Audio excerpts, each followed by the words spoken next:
बिस्मिल्लाहिर्रहमानिर्रहीम। अस्सलाम वालेकुम डियर स्टूडेंट्स, उम्मीद है आप सब बेटे खैरियत से होंगे और अपना पब्लिक सर्विस कमीशन का एग्ज़ाम जो है उसको दिन रात प्रिपेयर कर रहे होंगे। जैसा कि आपको मालूम है कि ये एग्ज़ाम जो है वो इंशाल्लाह उम्मीद है कि 2-2.5 महीनों में जो है वो स्टार्ट हो जाएंगे। बाकी अभी बात श्योर नहीं है कि एग्जैक्ट इसकी कोई भी डेट अनाउंस नहीं हुई, तो बहरहाल एक आधा जो है वो न्यूज़ जो है वो गर्दिश कर रही थी कि भाई शायद ये अक्टूबर में हो रहे हैं। तो आपने कोई भी रिलायबल अगर इसके बारे में इंफॉर्मेशन लेनी है तो वो सिर्फ आपने पंजाब पब्लिक सर्विस कमीशन की वेबसाइट से लेनी है और किसी भी अफवाह का शिकार हरगिज़ नहीं होना। तो खैर, इससे पहले हम टॉपिक की तरफ बढ़े, मैं आपको ये बताता चलूँ कि जो प्रीवियस हमारे जो टॉपिक ऑफ डिस्कशन जो चल रहे हैं वो फेजेस ऑफ मैटर के हवाले से हैं, जिसमें हम सॉलिड फेज को और लिक्विड फेज दोनों को डिस्कस कर चुके हैं। आज जो बेटे हमारा टॉपिक ऑफ डिस्कशन है वो गैस फेज है और आज के टॉपिक में हम थर्ड फेज ऑफ मैटर यानी गैस और उसकी प्रॉपर्टीज़ को जो है वो 1-to-1 स्टडी करेंगे और देखेंगे कि इसमें से कौन से इंपॉर्टेंट पोर्शन जो हैं वो एज ए MCQ जो है वो हमारे लिए अराइज करते हैं। तो हम बढ़ते हैं गैस फेज की तरफ। तो सबसे पहले बेटे गैसेस का, जैसा कि आपको पता है कि इनका कोई डेफिनेट वॉल्यूम नहीं होता और ये जितनी भी इनको अवेलेबल स्पेस होती है ये वो स्पेस ऑक्यूपाई कर लेते हैं और इनका वॉल्यूम वही होता है जो वॉल्यूम ऑफ द कंटेनर होता है। अगर आप इनको लार्ज साइज कंटेनर में रखेंगे तो इनका वॉल्यूम लार्ज हो जाएगा और अगर आप इनको स्मॉल साइज कंटेनर में रखेंगे तो इनका वॉल्यूम स्मॉल हो जाएगा, यानी कि ये पूरी स्पेस ऑक्यूपाई कर लेते हैं जिस कंटेनर में भी आप इसको प्लेस करते हैं। और इंटरमॉलिक्यूलर फोर्सेस के लिहाज से गैसेस में जो इंटरमॉलिक्यूलर फोर्सेस होती हैं वो वीकेस्ट इंटरमॉलिक्यूलर फोर्सेस होती हैं। अब उसके बाद गैस की कुछ प्रॉपर्टीज हैं जिसको मैंने 1-to-1 उनके यूनिट्स के साथ यहाँ पर जो है वो समराइज किया है ताकि आप उसको अच्छे तरीके से अंडरस्टैंड कर सकें। तो गैसेस की पहली जो प्रॉपर्टी है वो है इनका volume. Volume of the container is the volume of the gas sample. तो किसी भी गैस का वॉल्यूम हम उसके कंटेनर के वॉल्यूम को मेजर करके जो है वो हासिल करते हैं और इसको हम अमूमन लीटर में या मिलीलीटर में मेजर करते हैं। तो ये इसका कॉमनली यूज होने वाला जो है वो यूनिट है। तो यहाँ पर भी जरूरी था कि इसकी कन्वर्जन जो है वो भी याद रखी जाए, MCQ में अक्सर पूछ ली जाती है। So 1 litre is equal to 1000 ml या 1 millilitre is equal to 10⁻³ litre. इसी तरह जो 1 मिलीलीटर है वो प्रैक्टिकली इक्वल टू 1 cc यानी क्यूबिक सेंटीमीटर के बराबर होता है और यहाँ पर उन्होंने लिखा हुआ है कि एक्चुअल अगर वैल्यू देखी जाए तो 1 लीटर जो है वो 1000.028 क्यूबिक सेंटीमीटर के बराबर होता है। तो एंड पर अगर आप ये पढ़ें तो SI यूनिट जो वॉल्यूम की वो क्यूबिक मीटर है, SI यूनिट सिस्टम इंटरनेशनल के तहत, और इसकी स्मॉलर यूनिट जो है वो डेसीमीटर क्यूब ज़्यादातर इस्तेमाल होती है। तो ये हमारे पास कुछ इंफॉर्मेशन है about the volume of the gases. उसके बाद अगली बेटे प्रॉपर्टी है गैसेस की, वो है प्रेशर। तो प्रेशर हमें पता है कि फोर्स पर यूनिट एरिया होता है कि गैस के मॉलिक्यूल जो पर यूनिट एरिया फोर्स लगाते हैं उसको हम गैस का प्रेशर कहते हैं। तो एटमॉस्फेरिक प्रेशर जो है वो जिस डिवाइस से मालूम होता है उसको हम कहते हैं mercury barometer. The atmospheric pressure can be determined with the help of mercury barometer, ये आपने नाम याद रखना है। इसी तरह फिर नेक्स्ट जो है वो एक डेफिनेशन है 1 एटमॉस्फेरिक प्रेशर की जो हम नॉर्मल कंडीशन में फील करते हैं। The pressure of air that can support 760 millimeter mercury column at sea level over an area of 1 centimeter square is called 1 atmosphere। कि ये वो प्रेशर है जो हम अपनी रोजमर्रा लाइफ में फील करते हैं। तो ये एयर का प्रेशर 1 एटमॉस्फेयर कहलाता है और ये 760 मिलीमीटर ऑफ मरकरी के बराबर है और इसे हम equal to 1 atmospheric pressure consider करते हैं। अब यूनिट की तरफ आते हैं। द यूनिट ऑफ प्रेशर जो इस्तेमाल होती हैं उसमें मिलीलीटर ऑफ मरकरी भी है जिसे हम टॉर कहते हैं और आगे फिर अब हमने डिफरेंट जो यूनिट्स देखी हैं उनको आपस में इंटर कन्वर्ट कैसे करना है। Like 1 atmosphere is equal to 760 millimetre of mercury and 760 torr, ये कन्वर्जन है। इसी तरह जो SI यूनिट ऑफ प्रेशर है वो पास्कल कहलाती है, ये बड़ा अहम पॉइंट आपने ध्यान में रखना है। और एटमॉस्फेयर और जो टॉर है और वो जो पास्कल है उसका रिलेशनशिप जरा मुलाहिजा करें। 1 atmosphere is equal to 760 torr and it is equal to 1.013 multiply 10⁻5 pascal. तो ये हमारे पास पास्कल और एटमॉस्फेरिक प्रेशर का रिलेशनशिप है। अब उसके बाद कुछ वैल्यूज जो गैस के हवाले से यूज होती हैं उनको मैंने पॉइंट्स की शक्ल में जो है वो यहाँ पर इकट्ठा कर दिया है, आप इसको नोट डाउन कर सकते हैं ताकि आपको याद रखने में आसानी हो। सबसे पहले जी the value of R at STP, R जिसे हम जनरल गैस कांस्टेंट कहते हैं, उसकी स्टैंडर्ड टेम्परेचर और प्रेशर पर वैल्यू है 0.0821 decimetre cube atmosphere per kelvin per mole. ये आर की एसटीपी पर वैल्यू है। इसी तरह आर की वैल्यू सिस्टम इंटरनेशनल वाली यूनिट में जो होगी that will be 8.31 newton metre per kelvin per mole. तो ये उसकी दूसरी वैल्यू। तो आपने अच्छी तरह से देख लेना एमसीक्यू में एसटीपी वाली वैल्यू 0.0821 है और सिस्टम इंटरनेशनल में इट इज 8.31 है। इसी तरह बेटे 1 कैलोरी कितने जॉल के बराबर है, ये क्वेश्चन आया हुआ है जो प्रीवियस हमारे पास एग्जाम हुआ था पीपीएससी का। तो 1 calorie is equal to 4.18 joules. ये आपने कैलोरी और जॉल की कन्वर्जन्स याद रखनी है। उसके बाद अब हम कुछ लॉस को डिस्कस करते हैं मुख्तसर अंदाज में। Dalton law of partial pressure क्या होता है, तो इसकी बड़ी सिंपल सी स्टेटमेंट है, the total pressure of a mixture of gases is equal to the sum of their partial pressure of all the gases present. कि किसी भी गैस के जो मिक्सचर का ओवरऑल प्रेशर होता है वो इंडिविजुअल गैसेस के पार्शियल प्रेशर के सम के बराबर होता है। इसे हम Dalton's law of partial pressure का नाम देते हैं। इसी तरह बेटे नेक्स्ट एक लॉ यूज होता है इसमें, ग्राहम्स लॉ ऑफ डिफ्यूजन है। तो इसकी भी स्टेटमेंट आपने ध्यान में रखनी है क्योंकि समटाइम वो स्टेटमेंट देकर पूछ सकते हैं कि बताएं जी ये कौन सा लॉ है। तो इसकी बड़ी आसान सी स्टेटमेंट है, कहते हैं under the same conditions of temperature and pressure the rate of diffusion of different gases are inversely proportional to the square root of their molecular mass। और यहाँ पर आप molecular mass चूंकि डेंसिटी के प्रोपोर्शनल हो सकता है तो डेंसिटी भी लिख सकते हैं। तो सिंपल हम ये कहते हैं कि किसी भी गैस का रेट ऑफ डिफ्यूजन या रेट ऑफ इफ्यूजन उसकी डेंसिटी के स्क्वायर रूट के या मोलर मास के स्क्वायर रूट के इनवर्सली प्रोपोर्शनल होता है और ये ग्राहम्स लॉ कहलाता है।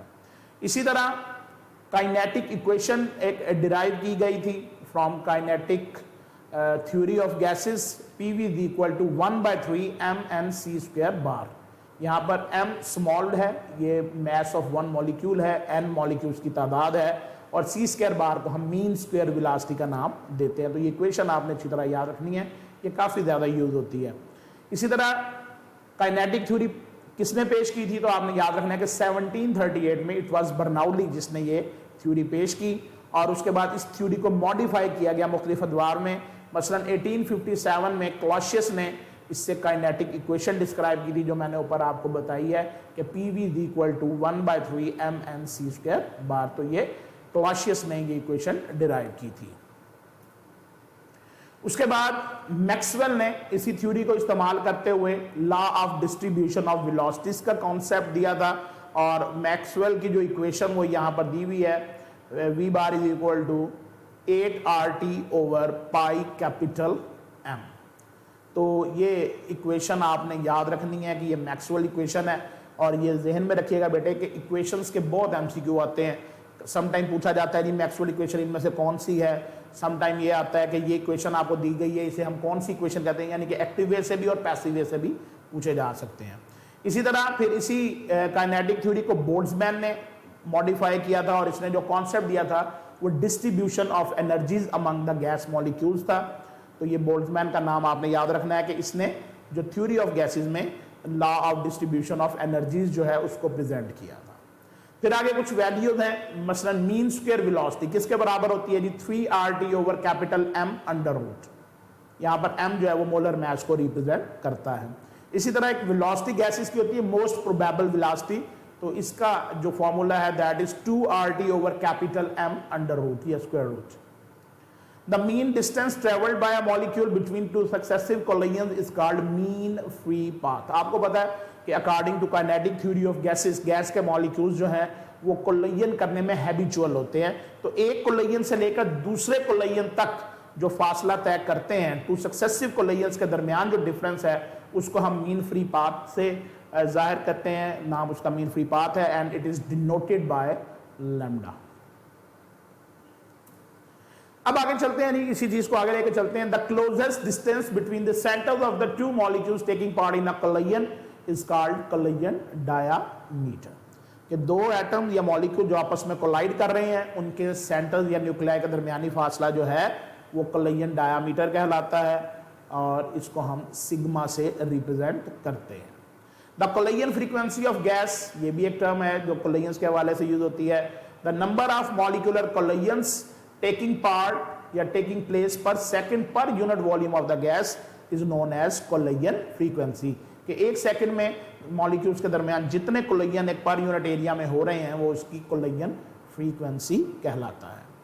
उसके बाद बेटे द स्पेसिफिक हीट, एक ये भी टर्म है गैसेस में बड़ा यूज होती है, is defined as the amount of heat required to raise the temperature of 1 gram of a substance through 1 degree centigrade। तो किसी भी गैस का टेम्परेचर या किसी भी मटेरियल का टेम्परेचर 1 ग्राम हो जो जिसका मैस 1 डिग्री सेंटीग्रेड तक राइज करने के लिए जो अमाउंट यूज होती है हीट की वो स्पेसिफिक हीट कहलाती है। उसके बाद है जी कंप्रेसिबिलिटी फैक्टर, ये क्या होता है जी, the extent to which a real gas departs from the ideal behavior may be depicted in terms of a new function called compressibility factor, कि एक आइडियल गैस कितना डेविएट करती है आइडियल बिहेवियर से, इसे हम compressibility factor कहते हैं, डिनोटेड बाय Z, और इसका फॉर्मूला है PV over RT। और ये जहन में रखना है, जो अहम बात है कि PV over RT is a compressibility factor, और आइडियल गैसेस के लिए इसकी वैल्यू 1 होती है, यूनिटी होती है, बाकी गैसेस के लिए ये वैल्यू अदर देन 1 होगी। तो इसलिए ये हमारे पास कंप्रेसिबिलिटी फैक्टर किसी भी गैस की आइडियल होने को या नॉन आइडियल होने को डिनोट करता है। उसके बाद एक टर्म हम यूज करते हैं एक्सक्लूडेड वॉल्यूम, जिसे हम बी से रिप्रेजेंट करते हैं। तो ये एक्चुअल वॉल्यूम में और एक्सक्लूडेड वॉल्यूम में अक्सर बच्चे कंफ्यूज हो जाते हैं, ये दो डिफरेंट चीजें हैं। Excluded volume is equal to 4Vm, यानी कि एक्चुअल वॉल्यूम को 4 से मल्टीप्लाई करें तो वो वॉल्यूम जो है वो एक्सक्लूडेड वॉल्यूम कहलाता है। B is equal to 4Pm। तो इसका मतलब ये हुआ एक्सक्लूडेड वॉल्यूम और एक्चुअल वॉल्यूम दो अलग अलग इंटाइटीज हैं। उसके बाद हम चलते हैं कुछ कांस्टेंट्स जो हम यूज करते हैं in the wonder wall equation. उसमें एक कांस्टेंट है A, इसे हम कहते हैं कोएफिशिएंट ऑफ अट्रैक्टिव फोर्सेस, और इसकी ये यूनिट जरूर बेटे याद रखनी है, एटमॉस्फेयर लीटर स्क्वायर। यहां पर डेसीमीटर का स्क्वायर भी आप ले सकते हैं, लीटर की जगह पर डेसीमीटर क्यूब भी हो सकता है, और मोल इनवर्स 2, और SI यूनिट में जो है इसका वो newton metre raise to power 4 और मोल इनवर्स 2, ये एक ही दो यूनिट्स हैं। ये हमारे पास SI यूनिट है और ये STP पर पहले यूनिट जो है वो, ये दोनों आपने याद रखनी है। और A जो है ये वंडर वॉल कांस्टेंट है जिसे हम कोएफिशिएंट ऑफ अट्रैक्टिव फोर्सेस का नाम देते हैं। इसी तरह एक और कांस्टेंट भी वंडर वॉल इक्वेशन में यूज होता है B, जिसे हम एक्सक्लूडेड वॉल्यूम कहते हैं। तो इसके दो यूनिट हैं, और एक SI यूनिट है और एक STP पर यूनिट है। तो SI यूनिट है इसका मीटर क्यूब पर मोल, और जो इसका STP पर है दैट इज डेसीमीटर क्यूब पर मोल, क्योंकि ये सिंपल वॉल्यूम है और इसके वही यूनिट्स होंगे जो वॉल्यूम के यूनिट्स हैं। उसके बाद आगे चलते हैं क्रिटिकल फिनोमिना की जानिब। Critical temperature of a gas, ये बड़ी अहम टर्म है जो गैसेस में जब भी हम उनको लिक्विफाई करने में कोशिश करते हैं तो हमें उसके क्रिटिकल टेम्परेचर को अंडरस्टैंड करना पड़ता है। तो ये किसी भी गैस का जो क्रिटिकल टेम्परेचर है ये वो टेम्परेचर होता है जिससे अबव उस गैस को आप कभी भी लिक्विफाई नहीं कर सकते, चाहे आप जितना मर्जी प्रेशर अप्लाई कर ले। तो इसका मतलब है कि क्रिटिकल टेम्परेचर से टेम्परेचर कम होना चाहिए किसी भी गैस को लिक्विड में कन्वर्ट करने के लिए। इसी तरह जैसे क्रिटिकल टेम्परेचर है वैसे ही क्रिटिकल प्रेशर होता है जिसे हम PC से डिनोट करते हैं, is the minimum pressure required to liquefy the gas at its critical temperature.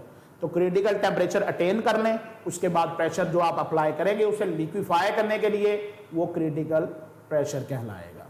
इसी तरह फिर क्रिटिकल वॉल्यूम है VC, तो ये volume occupied by 1 mole of a gas at the critical temperature and critical pressure, के temperature और pressure पर जितना वो वॉल्यूम ऑक्युपाई कर रही है गैस तो वो हमारे पास क्रिटिकल वॉल्यूम कहलाता है। उसके बाद बेटे एक ग्राफ हम बनाते हैं प्रेशर और वॉल्यूम के दरमियान एट कांस्टेंट टेम्परेचर। तो इस ग्राफ को हम नाम देते हैं आइसोथर्म या आइसोथर्मल्स, ये भी ज़हन में रखना है। ये बॉयल्स लॉ का ग्राफ है जिसे हम आइसोथर्म का नाम देते हैं। इसी तरह लिक्विफेक्शन का एक मेथड है लिंड्स मेथड, जो 1895 में लिंड ने प्रेजेंट किया, और इसका जो बेसिक थीम है वो जॉल थॉमसन इफेक्ट पर बेस करती है, और ये लिक्विफेक्शन का एक मेथड है। इस मेथड में तमाम गैसेस लिक्विफाई हो जाती हैं, सिर्फ हाइड्रोजन और हीलियम गैस जो है वो लिक्विड में इससे कन्वर्ट नहीं होती। तो उनके लिए फिर जो मेथड हम यूज़ करते हैं तो वो क्लॉडेज मेथड है, मतलब लिंड्स मेथड में सारी गैसेस लिक्विड में कन्वर्ट हो जाती हैं, which is based upon Joule Thomson effect. तो जो गैसेस इसमें नहीं होती वो मेनली हाइड्रोजन और हीलियम है, तो उनके लिए फिर हम एक और मेथड यूज़ करते हैं जिससे हम क्लॉडेज मेथड का नाम देते हैं। तो ये लिंड्स मेथड से ज़्यादा एफिशिएंट है और ये उन गैसेस को भी लिक्विड में कन्वर्ट कर देता है जिससे लिंड्स मेथड करने में नाकाम रहता है। तो ये मैक्सिमम इंफॉर्मेशन थी लिक्विड गैसेस के हवाले से जो मैंने आपसे शेयर की। एट दी एंड जैसा कि हमेशा मैं कोशिश करता हूँ कि आपका मोटिवेशन लेवल जो है वो इंक्रीज़ रहे, क्योंकि अगर सिर्फ आपने एग्ज़ाम तक इतना ही कर लिया कि अपना मोटिवेशन लेवल और मोरल हाई रखा तो इंशाल्लाह आप ज़रूर कामयाब हो जाएंगे। तो यहाँ पर अगेन आपके लिए एक कोटेशन मौजूद है कि you are stronger than you know. आप जितना अपने आप को कमज़ोर समझते हैं आप अपने कमज़ोर बिल्कुल भी नहीं हैं, बल्कि आप बहुत ताकतवर हैं। और ये ताकतवर इस सेंस में नहीं है कि कोई आप ये कह दें जी आप बहुत ज़्यादा सेहतमंद हैं या तवाना है, बल्कि इस सेंस में है कि अल्लाह ताला ने जो आपको सलाहियतें दी हैं आप उनको इस्तेमाल करके, कोई भी काम ऐसा नहीं है दुनिया में जो आप नहीं कर सकते। तो अपनी सलाहियतों को पहचानिए, अपने आप को फोकस्ड रखिए, डिटर्मिन्ड रखिए और एक डायरेक्शन में अपनी जो तमाम एफ़र्ट्स हैं यूनिफॉर्मली करते रहें। इंशाल्लाह कामयाबी ज़रूर आपका मुकद्दर बनेगी। तब तक नेक्स्ट लेक्चर इंशाल्लाह मैं प्रिपेयर करता हूँ, मुझे इजाज़त दें। बहुत जल्द अगले लेक्चर के साथ आपसे मुलाकात होगी। अपना ख्याल रखिए, तैयारी करती रहिए। अल्लाह हाफिज़। पाकिस्तान जिंदाबाद।